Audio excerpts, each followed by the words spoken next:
very conversational. So if you have questions, just interrupt. You might want to move closer if you have questions. I can hear it.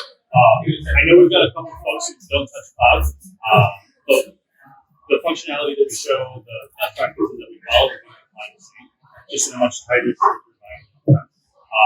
At the end, though, we can have some questions for that. We've got Ram on our team as well. He's one of our success engineers who actually does focus a lot on on-prem. But for those folks who are moving to the cloud or already running, we're going to focus a lot of the conversation there. Everything that we discussed today, though, within Atlassian Cloud, will also apply to any other cloud service that you're using, just in a little bit of a different style. So that's a fundamental thing that we're going to cover today. So the first thing we're going to show is the SaaS application of DevOps, right? Where right now he's running everything on-prem. Everything that they're from email servers to CRM is probably all managed on-prem. Everybody else is probably living in a world that's a little bit much more small. From there, we're going to talk about those shipments and how they apply within the Atlassian world. Not just within Atlassian, but across DevOps and the impact that they have. We're then going to determine the exact model of responsibility that people are following, because that seems to be a massive myth within SaaS world within Atlassian Cloud. And then from there, we're going to provide a checklist on fundamentally, as basic as you get, what are the things that you can do to make sure you're covered today. And then at the end, we'll go through a quick demo of how you can solve that with. But the focus of the presentation is not our company. This is just, as data protection experts, this is what we recommend. We ourselves have gone through the transition from Jira Server to data center to cloud. So I can tell you a little bit about how we would approach the problem. With that being said, though, think about 15 years ago. Everything was running on-prem. Unless you were within government, public sector, everything was running on-prem. You go about 5 years ago, people started to flirt with public cloud, with SaaS applications. The first ones to go, what was it? 365, Salesforce. Atlassian Cloud, came out, what, 5 years? Okay. Yeah, so you started, that's a common joke, right? That's a running joke. People said the same thing about AWS, the same thing about Azure. Today, it's fraud for some people, and it's a serious thing. It used to be architecture, now it's reality. But you still have the tier one critical apps running on-prem. You had cloud infrastructure only for backups, and for DR, you were using it for low-cost storage. Everything was still on-prem, and then a couple of cents. But still, it was the backup admin, IT folks managing it, they were responsible. So you used to go from a castle with one window to a couple more windows, and you still the same castle. You go today, anyone with a credit card can go buy service. And that can become mission critical across the market. We saw some research and ran our own survey. So, HYCU, we're 300 employees. We have 72 SaaS apps. 72 SaaS apps. There's no reason for a company to have one SaaS. But the reality is, if you look at a mid-sized organization, they have over 200. Enterprises is an astronomical number. But the reality is, so many of these things that used to be deployed on-prem can now be purchased on credit card. Notion, Miro, things like Figma. These are all credit card-based services that all of a sudden might become one of the more important applications in the organization. Now, what does that actually mean from a DevOps perspective, right? At the end of the day, the fundamentals of DevOps have changed, right? There's things that you use to build, things that you use to release, manage, and then your actual prod that you're running. Where DevOps actually sits today on the commercial side, think of the things that you're using: Jira, confluence, things like your Git repos, Bitbucket, Now, all of those, the majority of them, people within the Atlassian community have moved to cloud. GitHub is now most likely consumed as a SaaS. People are moving to the SaaS version of Bitbucket. Those are just a couple of the things that you use to build. Everyone's got their own permutation. Then the things that you use to release are also now SaaS. Take something like Terraform. Many organizations are running their entire infrastructure service based on Terraform. Same thing with Ansible. Same thing with the cloud formations of the AWS, the Azure, the Google components. Same type of thing. Now think about actual prod itself. You've got also running on data centers, as it used to be. People are still doing that, but people are actually running production in public clouds as well. And I put Google on here because this is Europe and everyone's using AWS, Azure, and then you have the stuff that you use to actually manage, whether it's from a ticketing perspective, issue tracking, feature tracking, product discovery, you name it. These are just samples, but the whole point here is everything that you used to use from a DevOps perspective ran on-prem. It's deployed on a server, on a decent condition. That world now is sprawled across all sorts of locations. does any of this matter? The reason is there are humans still touching the software. As long as there's humans touching the software, somebody's going to screw up. It's going to happen. So when we define whether it's Jira, whether it's GitHub, whether it's Trello, an oh shit moment is going to happen. And it's going to happen the most commonly because the next one's deletion. Anyone here have a story on somebody deleting something without not being able to? Me. Yours is disastrous. Yeah, I was clearing out some old production data. Well, it was on production. I did loads of looking up and basically targeted only things that hadn't been used within or modified or viewed at all within X months. I think it's actually more like years. But when I was clicking, I accidentally added an additional confluence space and deleted production data, which then took down an entire team. But because the backup I took to get back to it corrupted when I imported it, they were offline for about 2 months. Because I had to wait for Atlassian to go and find the data again. So yeah, I took down the team for 2 months. Wow. So that just happens across the board, whether it's a corruption, versioning issues. I used to work in disaster recovery. So I would get crazy stories even from what happened in the data set, having to replicate to another data set. So anything could happen. We had somebody once had an alligator actually break in and tear down the data, and that took down a site in Orlando that was then having to replicate to Miami. But the point is, though, that's an exaggeration. These things are going to happen. Murphy's Law is going to happen. This is just regarding human error. This is not accounting for tactical things like actual ransomware attacks or even compliance requirements.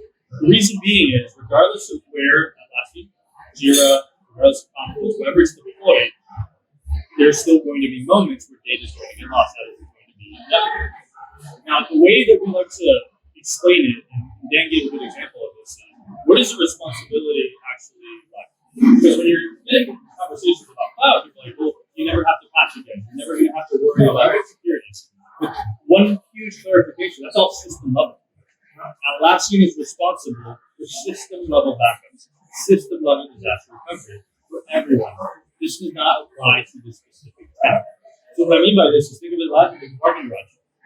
You park the car, you use the service, you keep the lights on, you pay, and you leave, and everything's happy.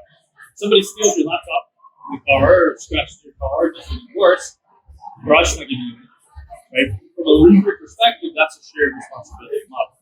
Same thing in Atlassian, the same thing in GitHub, the same thing in AWS or Azure. It's the same fundamental model where you're going to have to be responsible for this data. Whatever you do at the tenant level, misconfiguration, deletion, any type of mistakes, if it's a SaaS, you still have to worry about it.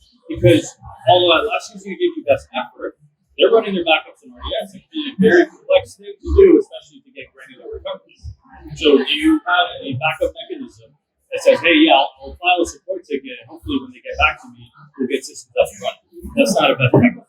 That was never best practice on prem. We should not adopt that behaviors from a SaaS perspective as well. Sorry to use No, it's fine. and bring up all this emotional toy. It was a big fuck up. It's fine. But the point is, every one of us has probably done something very similar. Maybe not a disastrous consequence, but we've all done something that's pretty bad. Now, here's a couple of things that we took down at the Atlassian Shared Responsibility. Atlassian is explicitly telling you, you have to create backups of your own data. They explicitly tell you that the responsibility for them is keep things secure at the system level, keep things compliant at the system level, and that the data is available when you log into the browser. But when it comes to the tenant, aka your organization, you still have to create backups of your own data. The problem, though, is the maturity of the backup in the cloud is a lot different than it was on-prem. On-prem, you have a backup administrator. You have somebody whose entire life is focused on protecting your servers, protecting your VMs, taking snapshots, following the 3-2-1 rule, et cetera, et cetera. Now, if something bad happens, you have a person to call. That all goes away from a DevOps perspective. Whether it's Atlassian or AWS, there's no backup admin. It's whoever's responsible for the instance that's doing all the administration for that. Now, if Atlassian said, hey, you have to create your own backup, here's a backup recovery service, then things would be okay. But all you have today is an export. You have an API and an export. There's two types of people. People who manually export it every Thursday and spend hours doing so and keep it on their hard drive. Or you have exactly. Or you have people who fully scripted a pretty sophisticated solution to something like an SRE, right? The problem here is on a couple. You have 48-hour RPO minimum, meaning every 2 days you can do an export. So if something gets deleted within that window, it's gone, right? That's number one. Then you have a lot of time-intensive activities. You are manually going in, downloading to a hard drive. You probably have other things to do. Manually back into a hard drive, only photographers should be doing that. Nobody on a data center. Nobody at that team. Yeah, exactly.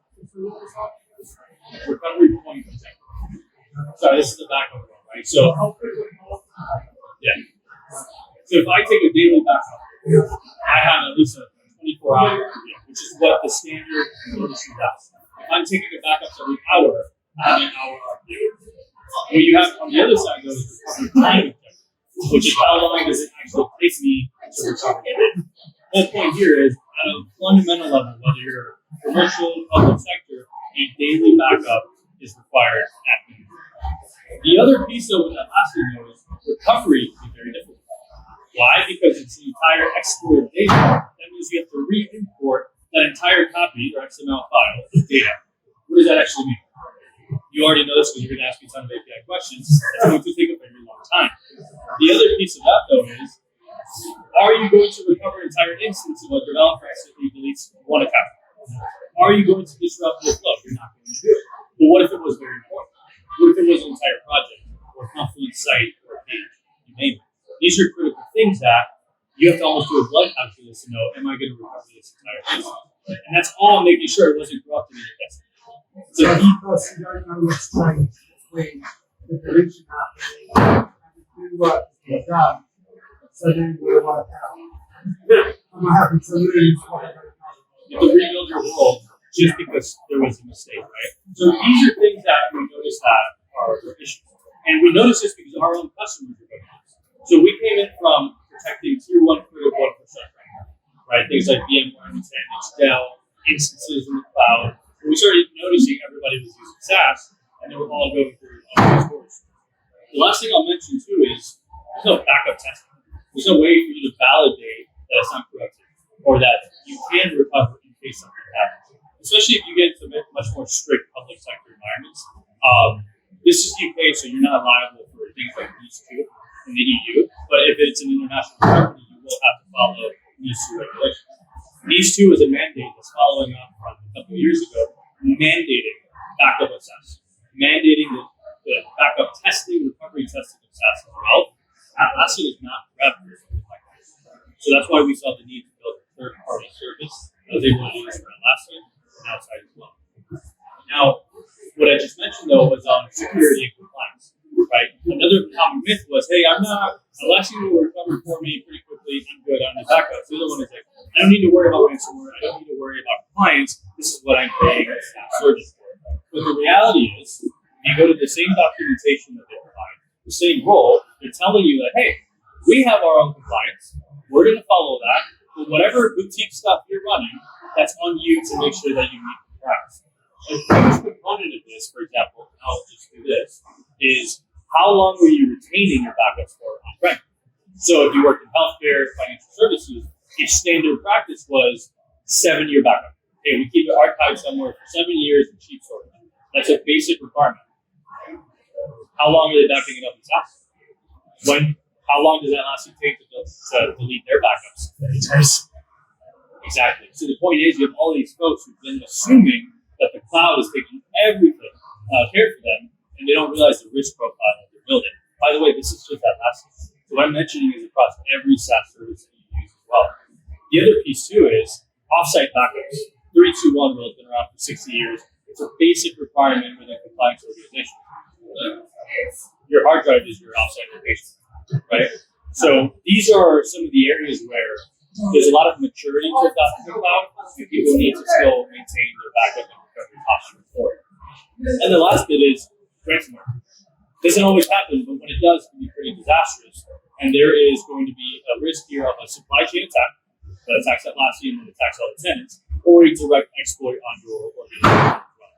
These are critical reasons why it's always important to have a safe off-site copy that you can recover it to in case shit hits the fan. And that's kind of the policy why you should always have a backup. Doesn't matter the workload, whether it's on-prem, whether it's cloud, whether it's somebody else's cloud, you need something in your control, not just in somebody else's. So when we look at a couple of the requirements that we make sure that everyone should follow, these are vendor agnostic. Every backup vendor is going to tell you the same thing. First of all, automate. I don't care if you go through a third-party solution or not, or you script it. You want to be able to save time. When you automate something, you are reducing the risk. If you don't go into that week you're sick, that's a week of backups that the organization has lost, right? The risk profile is way too high. Daily backups at minimum. Now, obviously, it's a little convenient because Atlassian only provides one every 48 hours. But as a best practice, you should at least have a daily backup. For some projects, for some instances, you might want a little bit higher frequency backup. And for others, maybe you want to do it weekly. But you want to make sure that you have backup policies that meet the needs of your business. The next piece is really important. Choose object storage or some form of offsite storage that you can automatically send data to that is safe, that is offsite. We always recommend actually going via immutable storage, whether that's Azure Blob Storage or AWS S3 or even like a Wasabi. It's $7 a terabyte per month for Wasabi. They can keep that hosted for you offsite, still warm, and you can recover that back. So here's some of the minimum requirements. And then the other piece, so anything that you can do to get granular recovery is going to be less of a pain in the ass for you when you're managing backup. If your answer is, well, we'll have to swing the hammer and recover the entire instance, there's going to be very few scenarios where you're going to swing the hammer. But that is lost productivity, lost knowledge. Even on the ITSM side, on CMDB, you can lose assets, configurations. You don't want to lose any of that data as well. And then finally, this is what I call the bells and whistles, but they're important, which is having roles in the organization. Who can back up? Who can recover? If you're the only person that can recover this data, you're in trouble, especially in a much larger organization. And the other piece too is notifications to the backup program. Do we have logging? Do we have security information, task management, and all of this stuff? These are the basic requirements that we recommend as a backup vendor. As somebody who follows in this framework, these are the fundamentals. Just because it's in SaaS doesn't mean that you're not responsible for your data. While we run up the demo environment, we're going to show you how we approach this problem. Any questions? You talk about like object storage. So is that like as only things are updating, or are you taking entire backups of everything every single time? We're taking entire backups every single time. Reason being is the Atlassian APIs don't have a differential API. So until they have a differential API, you're going to have to do a full backup in order to do something. Now, in places like Jira, that's fine. JSON, that's fine. In Confluence, it's the largest data set that you have to do a backup. It's something that we're working on, but a differential API is something that's needed.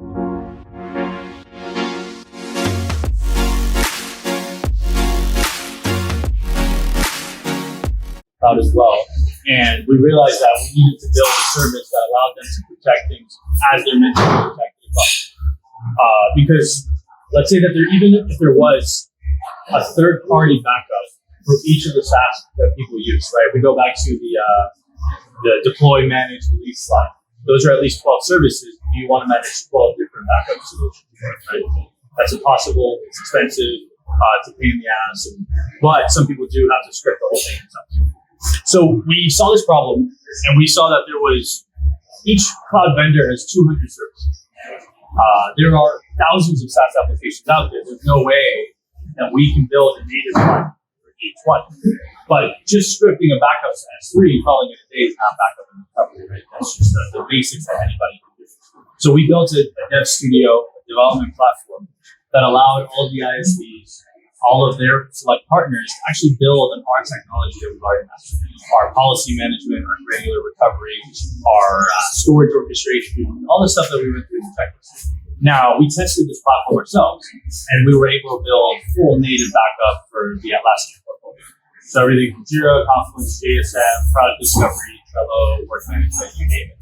We're also working on the plugins within this platform as well. Things like Tempo, EasyBI, ScriptRunner, because those are equally as important as your Jira and everything that you're using. So I'm going to show you a full DevOps experience versus just showing you a widget on how to restore Jira. I'll show you Jira Confluence, but also everything that you use within that ecosystem and how it works. So this is a SaaS service. And one thing that I want to mention as well is we don't store backups. So this is, I know, critical on the public sector as well. We don't store the backups. Think of us as an orchestrator, highway from your Atlassian data, your GitHub, your Nutanix, whatever, to the storage destination of your choice. Everything's fully encrypted. We never know what's inside because we can't access it. From there, obviously, from a security perspective, it's MFA enabled, whatever you're used to, Okta, AD, you name it. But one thing that I want to show, this is actually something that we released for free, just because we knew it was a problem, was you would be surprised the amount of people you spoke to that did not know about 80% of all of the services their organization was using. So we would sit down with CISOs and I would ask them, what are you using? Oh, M365, only something with Atlassian and ServiceNow or something, right? By the time all their analysts got together, we would ask them questions, they come back with 50, 60, 100, you name it, especially when you count cloud services in there as well. So the first thing we wanted to give was some form of visibility where you can identify, all right, what am I even doing by department? What has data protection and what doesn't have data protection? So we built this thing called rgraph. Yes, all right. So think of every organization that you have as an organism, and your data is running in so many different places under so many different policies. So think of this as your company, right? This is our company. This is our actual environment, the things that we use in production, everything that we use. We grab, whether it's AD or Entra ID or Okta as an SSO provider, and we actually crawl through the whole thing, add our own heuristics, and then export all of the SaaS applications in that directory, and then tell you which ones actually have backup and recovery that are natively available to them. This is a service that we did. This is not something we want to sell. It's just because it's a clear problem within the community. So what you're able to do, and I'm going to zoom in to make it like a little easier, is you're going to see all of your applications by department.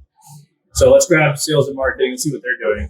We've seen organizations, by the way, where the CMO had a larger tech stack than the CTO because they're running things like Marketo, HubSpot, 85 widgets. They're all SaaS that hold PII and critical information. No backups, nothing. That was the CMO side. It's SaaS. It's fine. It's somebody else, right? So let's also start exposing other organizations. Let's grab something in the engineering side on my sandbox. Let's grab engineering. Let's expose all of the applications. This is what ours looks like today. It's a beast. It's insane. It's impossible for an organization to have their heads wrapped around who's using what, how is it being used, is it backed up, is it not. This is something you can also play around with. We just added that for fun. But the point here is all of these applications, a lot of them are at risk of data loss, just as we talked about it last week. So what we do is actually go back into a hierarchical view where you take the same company, the same departments, and then you can start exposing, which I have my mouse, you can start exposing the applications that are in use today. So let's grab something like Zoom. All recorded videos in the company, including with customers, are all in Zoom. Zoom has zero backup capabilities. If somebody deletes it, whether it's Zoom Cloud or Zoom On-Prem, if somebody deletes it, it's gone forever. There's no backups, there's nothing. Take, for example, Box. Box sells you a backup, but natively, if you're just paying for Box, you don't have recovery, you don't have any of that. Zendesk is the same. Slack is the same. You'll see that most of them are the same across the board because they have not been able to deliver a true backup and recovery solution. They give you an API and they say, have fun. But that's not enough because these are still enterprises running SaaS applications that are critical. One of the things I found out last month is that Zoom enabled a 30-day auto deletion function about 2 months ago.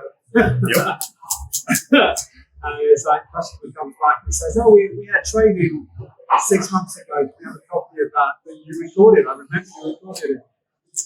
It's like, exactly. But that's a fair point because think about it. Zoom has to pay cloud storage. You have terabytes of video, probably very large files that you have to store. For them, this is now the board going, "Why are we spending so much on this? Why don't we do an auto deletion?" It's a business decision, right? And the SaaS could always do that. They could always do that if they wanted to. So the whole point for us was people need to have the data itself in their hands in case something like that happens, because you never know the decisions that are going to be made across the board. So now let's get into the protection component. Everything that we protect is added via API. Like an API token, whether it's AWS, you have your account ID, whether it's Atlassian, you have your API token from Atlassian, and then we'll automatically discover whatever is within that token as well. And here is the same thing you're going to see here for Atlassian. Apply this to everything else that we support. Let me get into now protection sets. So one thing I mentioned here is we grab all of the SaaS data, add heuristics, and determine the departments that all those SaaS sources belong to. You can then turn those into your own tenant. So let's say you have a much larger organization, you can go and say, look, let's just have sales and marketing run their own thing in their storage networks and their settings, their VPCs, and then let's just isolate it there. And then everyone who's responsible for this can go and start protecting these things. But let's go into the engineering tenant, which is where we keep our Atlassian or Okta, those type of things. So as I mentioned, all you're doing is you're adding a source. So you're grabbing a source and you're saying, look, I'm going to add, out of all Atlassian confluence, right? You got your organization name, username, API token. All of this is encrypted, by the way, when it communicates with Atlassian. But what you're able to do is isolate the instance and say, okay, what do you want to do? Now, what you're able to do is first even determine the frequency of the backups. So you will create what's called a backup policy. So instead of doing the manual export on Thursdays, you go in and you define, okay, for this instance, this project, what do I want to do here? How do I want to handle this? Well, this one's kind of important. Let's go every 6 hours. Take a backup every 6 hours. We don't see a lot of that. We see daily for the most part. Depends on the size of the environment as well. Things on the security side, on the development side, we recommend even more granular backups. So let's say it's a day for Atlassian. Then you can determine the retention period. So I want to keep this locally on a snapshot for a day, and then I want to store a backup for 7 years. It doesn't matter. You get to determine that throughout the user interface. And then you select the target. What is a target? Well, a target is the object storage of your choice. So I can say, okay, all of my Atlassian backups, throw them in S3, throw them in Google Cloud. We're adding Azure as a storage target as well very shortly, or throw it in something that's S3 compatible, like a Wasabi. So one of the things that we can even technically support is even bringing it on-prem. The problem is egress. So we have to come up with a better solution that makes it cost-effective for people to bring SaaS data back on-prem. But even a Wasabi today is $7 a terabyte. They can make it immutable. You have fast access to Wasabi. You're able to restore that very quickly. Point is now, though, if something goes down at Atlassian, you have a copy of that data outside of Atlassian in your control that's completely encrypted, compressed, and ready to be restored when something happens. Now, let's actually get into the restore component, right? So we talked about the challenges of either recovering an entire instance or throwing it in a sandbox and then restoring from that. We're able to get much more granular to the item level. So I'll show Jira and then I'll show Jira Service Management. I'll share a couple of things that we're working on as well. So for full disclosure, I'm showing you item level restores to prod today. One of the things that we're actively working on, and knock on wood by the end of the year, is actually the recovery into other Jira instances. Reason being is not just from a disaster recovery perspective, this is down in the zone, let me recover into another instance, or if you want a sandbox seeding type of use case as well. That's something that we're actively working on. We can update you when it is. What you're seeing today is backup and recovery, item level recovery to production. So let's grab something like Jira itself. So before we get into this, whenever you select your instance, you're always going to also have reporting and restore points on it. When was the last point in time that I took a copy? Did it work? What's the backup status for this? But let's say somebody goes in and deletes something very specific within Jira. You can go from the project level to the epic, the task, the attachment, or even the subtask as well. This also applies to Jira configurations. Is that what your custom subtasks? So we have, let me see if I have it here. Yes, it should be here. There's one of the ways that you set it up where it allows for custom and configurations within Jira and JSM as well. So here you have like your custom issues, your custom workflows, it should also work for the custom subtask. I'll find the instance where it's enabled. Point is, it grabs the instance, it catalogs. Right now, you can go through the data structure or search. I know you would rather have JQL. Easier said than done. That's something that we want to implement. But right now, it's old school search and catalog. Go through that as well. So that's Jira. One thing that I want to mention as well, because of the APIs, this recreates a ticket with all the existing data. Because sometimes if you restore something back to prod and you restore the wrong thing, that could have really bad implications. So here we recreate the ticket and keep all in the attachment everything that existed to that. So everything from the attachment itself to even like your work logs, the fields that were within that ticket as well, we're able to restore. We just give you all of the information in an attachment. That way you avoid a disaster making a mistake, but you also keep all of the data that you would report. So we like to leave ticket number 3. When we would store it, we're creating ticket number 100. That is the context of ticket. It'll give you in the name which ticket it was. Hey, this is what it was recorded, but on the objective level, it shows you this is a new ticket, but it'll have the existing information of that ticket inside. Is that with all data like linked issues and everything like that? Now, that's on the Jira side. Let's grab, somebody actually asked us at the beginning when we were first having a drink about Confluence. So in Confluence, you can go space, page, and attachment as well in Confluence. Essentially, what the API allows is what we're going to be able to restore. A lot of that stuff, we take a full backup and crawl through it ourselves. There's just certain things that require us putting it as an attachment, just because the amount of API calls that you have to make to organize the fields together and then throw them in is insane. So what we do is we do monthly service updates. So every month we start adding new things. So for example, a month and a half ago, we added all of the specific fields that are restored, things like work logs and things like that. Last month, we added it in JSM. We're doing incremental improvements as we learn user behavior. Because this is a different world, right? This is a crazy world within the Atlassian space. From an order of priority, the disaster recovery is the next component. I really want JQL in there, but I'm trying to make a case for it. Right now, it's just file and find and search. Let me do JSM real quick. Is that something you guys cover? Yes. Oh, you're like, so the JSM side, we almost treat them a little bit separately. We have Jira Service Management, right? So it's the traditional, like your projects and everything like that. But we also have Jira Asset Management, which is under JSM, but we treat it as its own module just because it's its own beast. It's its own beast. So you're able to go in and add JSM and then asset management and then restore those configurations as well. Let me go into, let me see if I have it in here. Is that all things like SLAs and everything? It depends on Configuration. Yeah. So we need to, what we can do is if you guys give us a granular list of what you're looking for, so we can cross-reference and show you. Ram, do we have asset management in the demo environment? Yeah. I can't see. So if you go to the sources, settings and sources. So we have it, actually it should be in this one actually. But if you go to the top right settings, that's sources. And then let's search for a set of yes, that's just edit this one just to see which protection setting. Engineering. Yeah.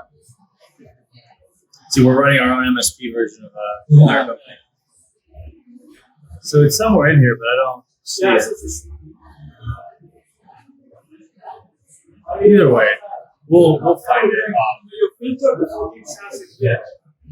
Because when you close the filter, on the top is a filter. Go on. There we go.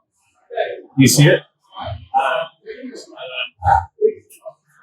I'm blind, so I can't see it in here right now. Either way, I'll send you our asset because this is our demo environment, so whatever we've added to it. But we're able to go in and do a granular restore, for example, like issue type schemes, even specific questions, attachments, you name it. The whole goal is to get as granular as possible for the team. There's always going to be some limitations from the API side, but we've done like best effort here, more so than anything that Atlassian has been able to do. What I want to show though is this is just Atlassian, right?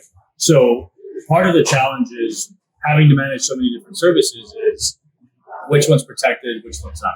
So when I showed this rgraph component, this is not only expose all my applications and tell me what's wrong, it's also show me what are the instances that I've discovered are actually protected, or actually the policies are working, the compliance is set for it as well. So you have a full visual management across your entire DevOps workflow.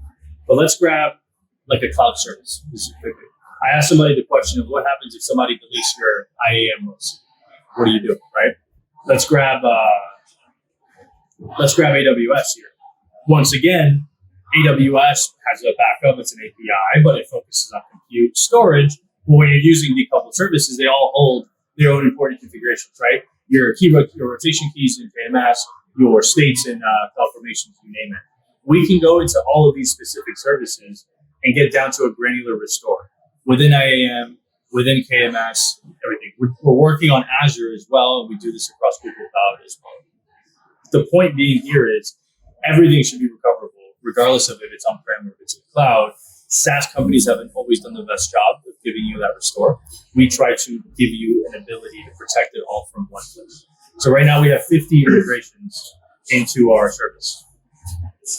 And every month we're adding 3 to 6 of those integrations, depending on what users are requesting. Do you get the full set as part of the subscription? Or? So everything that you see here, so the interface that you're seeing is free. So even our graph, and Ron has turned this on for several of our customers, we can help you turn it on, show you the shit show, and then walk away if you want. That's okay with us. That service is free. It's obviously when you are now starting to back up specific workloads, we'll start charging you. Everything is going to be by whatever the unit of measurement is. So in the Atlassian world, it's going to be by user. In the AWS world, it could be capacity or whatever boutique. Like we protect Lambda. So for that, it's like a tier of functions, whereas on a database, it's capacity. So everything that you're seeing here is going to be license dependent. We try to do bundles as well if you're doing a ton of stuff, but that's usually the approach that we have.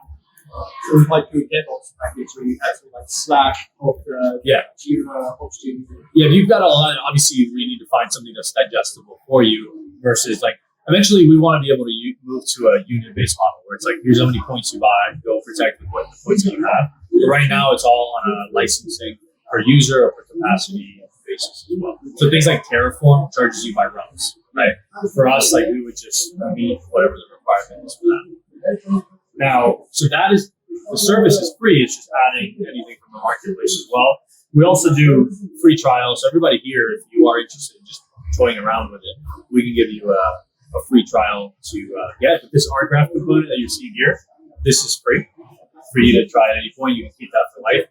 That man right there can actually turn it on for you and help you out. This is all free of charge. One of the things that I'm going to mention at the end, though, is role-based.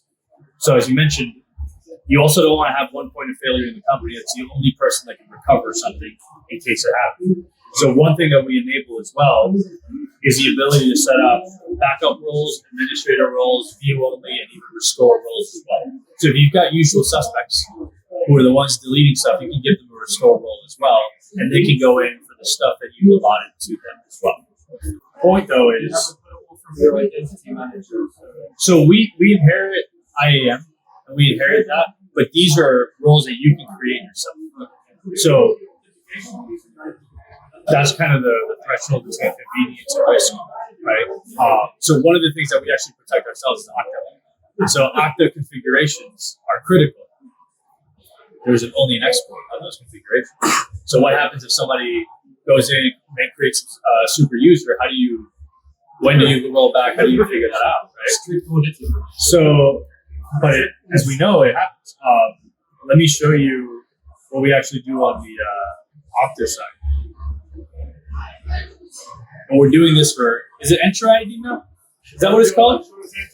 Okay, yeah. It's always gonna be AD in my heart, but we'll call it Entra ID. Even with an Okta, let's say that somebody goes through a breach, makes himself a super user, you can go back to previous configurations from an offsite copy and restore that, reset passwords, and now you're able to have your configuration. This is the most important component of your environment, and it's not protected for the most part because it's a SaaS. But you have to back up. Like it might be 2 gigs of data that you're backing up, but it's the most important 2 gigs in the entire company. So these are things that we look at that have been ignored in the industry. So we're doing it for Okta already. We'll do it for Entra ID or with the future name of Entra ID. And that's a critical focus. But the whole point is everything used to be a box and now it's its own little cell in so many different places. Like it's very hard to know where everything is, keep track of it, and actually back it up. That's our focus.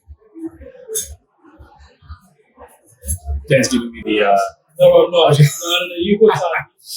but no, so that's what I wanted to show, but I want to make sure we address any questions, even things that you would like to protect, like even things that we don't protect yet. One of the cool things is because of this development platform, it gets built like this. Because we go to the person who built it and ask them, hey, would you like for us to accelerate your backup roadmap really quickly? So even things like Monday.com, HubSpot are coming up too. So that Atlassian have got the limitation of 48 hours. Is that going to handle that? The API doesn't do that? It's to include attachments. To include attachments. There's a limit. You can actually back up every second. As soon as one backup is finished, you can back up again, but only 48 hours if you want to include attachments. There's a limit on how much resources. So, Ram, to my knowledge, our daily backups still include attachments as well. Yeah.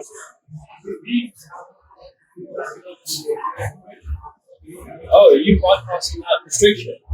How the hell have you done that? So it might be that the API doesn't have a restriction, but the UI does. Interesting. Because it stops you doing it. Yeah. Yeah. So that's one of our main. 7 points from that. But we're still working with them though on even better experiences as well. Like on the throttling side, you probably have a ton of questions on that. Because to be fully transparent, if you have a 15 terabyte confluence instance, like that's going to take a while, right? We want to make sure that we accelerate how those backups are done and the speed as well. That's critical. But the point is, everything can be built very quickly. One of the things that we're looking at is things like Compass as well. There are other Atlassian services as well, but if you have something where you have the same exact problem, just come to us and we can get it built because we go to them and they build on our studio. And that's how it works. Do you think that they'll move to rather than doing full backups, they move to very much more specific kind of change? I would hope so. Change orientated. I would hope so. A differential process. Only these 5 issues have actually had a change, and therefore that's what we're going to back up. Or even the content inside, right? There could be certain spaces. But I agree, but I will tell you this, that is very hard. Yeah. That is very, very, very, very hard to do to stabilize. There's a reason it's not there for a lot of companies to be able to do that. Even AWS, we have struggles with them on differential APIs and stuff like that too. So these are things that they also have 32,000 feature requests on usability, and they have to balance usability versus rebuilding an API. It can get tough. So that's something that we're pushing as well. And we're pushing this across multiple vendors because it would be cleaner, it would be easier, and it would be more efficient as well as far as backup times. Yeah, I'm just thinking from my perspective, if I was to implement this, how many, if one backup is 100 gig, and now I've got to think about 5 to 7 years, how many additional storage am I going to have? It's just that.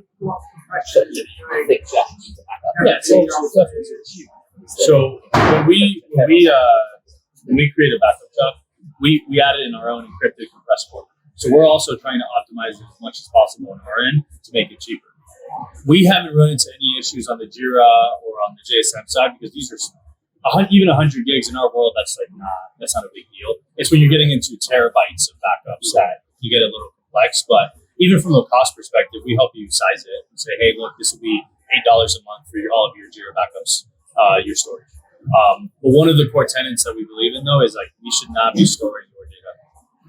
Like, why use backup to yet depend on another SaaS in their storage, in their backup? Why not have it in something that you can execute yourself in your control? So our whole philosophy is never, never, never use somebody else's managed storage. Do it on something that you can count on, that you're in control of as well. Just from a compliance perspective as well. Because we're dealing with, we even do EC2 instances, much larger data sets. We've done the same type of technology on-prem. we're able to do the same with Atlassian, compress it, and have our own proprietary format that fits in. As far as the backup goes, the question, you and I, as I spoke about, starting to almost like create standards and templates and stuff. So how would you see that fit into like restoring to other systems and things like that? So one of the things that we want to do that we're working on is, like you mentioned, being able to recover into another instance. This unlocks a plethora of use cases. The primary request was we're dealing with all these financial institutions, legal institutions who have like DR requirements. We need to be able to move something from here in case the thing happens, right? One of the use cases that's unlocked there, though, is you can go very modular with here are my configurations for my development team, how I configure my Jira, my Confluence. If I can restore using that backup and then start making slight tweaks, you can now create a new team.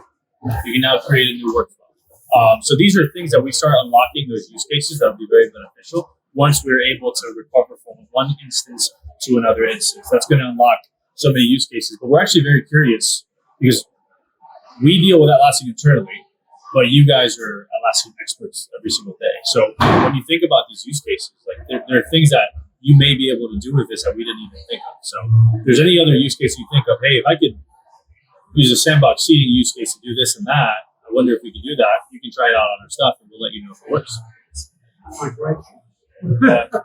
Migrations are migration. There's the elephant in the room. Yeah.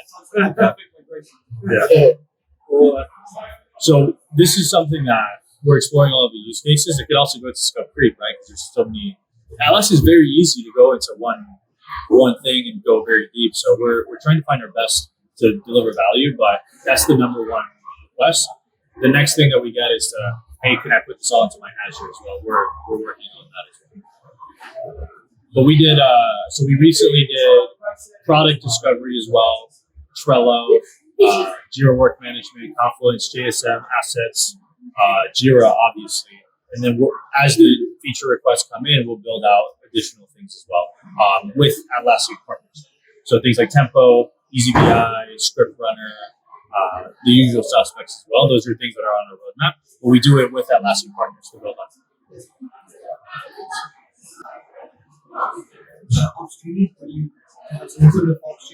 So we haven't gotten a crazy amount of Ops Genie requests, but if Page Forget about a couple. We've gotten the one we get the most is Tempo, like without a doubt. Sorry, Joe was Tempo. We gotta talk. So people always ask us like, hey, can you do this with Tempo?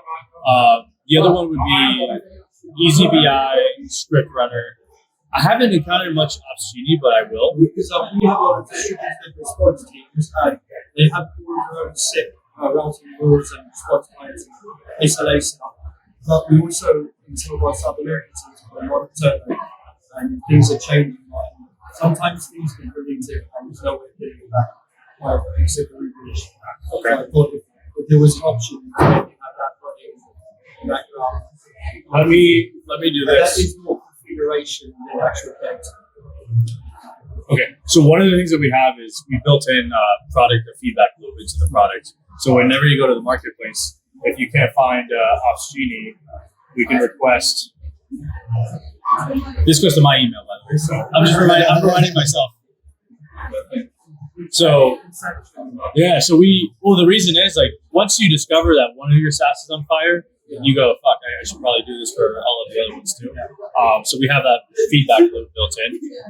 I'll take it up to, you said PagerDuty? PagerDuty? Okay. I have to I don't know much about PagerDuty, so I'll have to see what. Your, have you got 24/7 support and stuff in your alerts and stuff I like see. that? Okay. So we get some crazy, so even HR software, we get requests. Because they're like, hey, we moved everything into this. And we have no copies of all of everyone's employee offers or personal information. They have no backups for them either. So things like Workday, ADP, like those are all. We did this experiment. So the 70 SaaS apps that we use, we emailed all of them asking for something. They're like, hey, we'll do best effort, but here's a legal statement.